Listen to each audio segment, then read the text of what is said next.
Hi friends, നമുക്കിന്നൊരു variety snacks ഉണ്ടാക്കിയാലോ? ആവശ്യമായ സാധനം നമുക്കെന്നും സുലഭമായി കിട്ടുന്ന കപ്പയ്ക്ക. കുട്ടികൾ കപ്പയ്ക്ക തിന്നാൻ മടിയുള്ളവരാണോ? ഇങ്ങനെ ഒന്ന് കൊടുത്തു നോക്കൂ, അവർ വീണ്ടും വീണ്ടും ചോദിച്ചത് കഴിച്ചോളൂ. അതിനായി ആവശ്യത്തിന് കപ്പയ്ക്ക മുറിച്ചെടുക്കുക.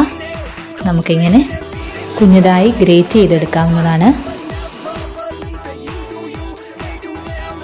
1/2 സ്പൂൺ മഞ്ഞൾപ്പൊടി, 1/2 സ്പൂൺ മുളക് പൊടി, 1/2 സ്പൂൺ കുരുമുളക് പൊടി, ആവശ്യത്തിന് ഉപ്പ്, കുറച്ച് ചിക്കൻ മസാലയുടെ ടേസ്റ്റ് ഇഷ്ടമുള്ളവരാണെങ്കിൽ കുറച്ച് ചിക്കൻ മസാലയും കൂടെ ആഡ് ചെയ്യും. 1 സ്പൂൺ മൈദാപ്പൊടി, 2 സ്പൂൺ അരിപ്പൊടി, ഇതെല്ലാം കൂടെ മിക്സ് ചെയ്യുക. കുറച്ച് കറിവേപ്പിലയും കൂടെ അരിഞ്ഞിട്ട് അതും കൂടെ നന്നായി മിക്സ് ചെയ്യുക. ഇങ്ങനൊരു കൺസിസ്റ്റൻസിയിൽ വേണം കുഴച്ചെടുക്കാൻ. ശേഷം ചീനിച്ചട്ടി സ്റ്റൗവിൽ വെച്ച് എണ്ണ ഒഴിക്കുക. ഇങ്ങനെ നമുക്ക് പരത്തിയെടുക്കാം. നമുക്കിഷ്ടമുള്ള ഷേപ്പിൽ നമുക്ക് പരത്തിയെടുക്കാവുന്നതാണ്. തിളച്ചുകൊണ്ടിരിക്കുന്ന എണ്ണയിലോട്ട് ഇട്ട് കൊടുക്കുക.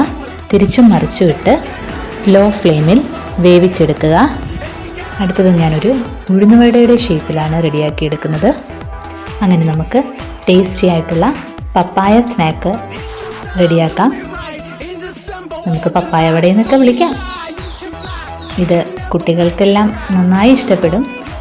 എങ്ങനെ പപ്പായ തീർന്നുവെന്ന് പിന്നെ നോക്കിയാൽ മതി. കുട്ടികൾക്കൊക്കെ നമുക്ക് ബേക്കറിയിൽ നിന്നൊക്കെ സാധനങ്ങൾ വാങ്ങിച്ചു കൊടുക്കുന്നതിന് പകരം ഇങ്ങനെയുള്ള നാടൻ ഐറ്റംസ് ഒന്ന് ട്രൈ ചെയ്യാം. കുറച്ചുകൂടെ എരിയൊക്കെ വേണ്ടുന്നവരാണെങ്കിൽ കുറച്ച് പച്ചമുളകും കൂടെ മിക്സ് ചെയ്യുമ്പോൾ അരിഞ്ഞിടാവുന്നതാണ്. ട്രൈ ചെയ്ത് ഫീഡ്ബാക്ക് അറിയിക്കാൻ മറക്കല്ലേ.